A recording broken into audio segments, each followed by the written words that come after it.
கோவையில் அதிர்ச்சியை ஏற்படுத்திய கல்லூரி மாணவி மீதான கூட்டு பாலியல் வன்கொடுமை வழக்கில் முக்கிய திருப்பம் ஏற்பட்டுள்ளது. மதுரையை சேர்ந்த 21 வயது மாணவி ஒருவர் கோவையில் உள்ள கலைக்கல்லூரியில் முதுகலை படித்து வருகிறார். ஞாயிறு விடுமுறை நாளில் தனது ஆண் நண்பருடன் காரில் வெளியில் சென்றிருந்தார். இரவு நேரத்தில் விமான நிலையம் அருகே உள்ள பகுதியில் காரை நிறுத்திய போது அங்கு வந்த 3 மர்ம நபர்கள் இருவரையும் மிரட்டி தாக்கியதாக கூறப்படுகிறது. அச்சத்துடன் இருந்த ஆண் நண்பர் தப்பி ஓட முயன்ற போது அவரை கத்தி மூலம் தாக்கியதால் அவர் மயங்கி போயுள்ளார்.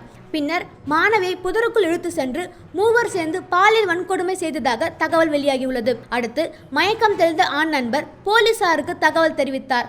உடனே போலீசார் சம்பவ இடத்துக்கு விரைந்து சென்று ஆண் நண்பரையும் பின்னர் மாணவியையும் மீட்டு மருத்துவமனைக்கு அனுப்பினர். இந்த கொடூர சம்பவம் மாநிலம் முழுவதும் அதிர்ச்சியை ஏற்படுத்திய நிலையில் போலீசார் 7 சிறப்பு அணிகளை அமைத்து விசாரணை தொடங்கினர்.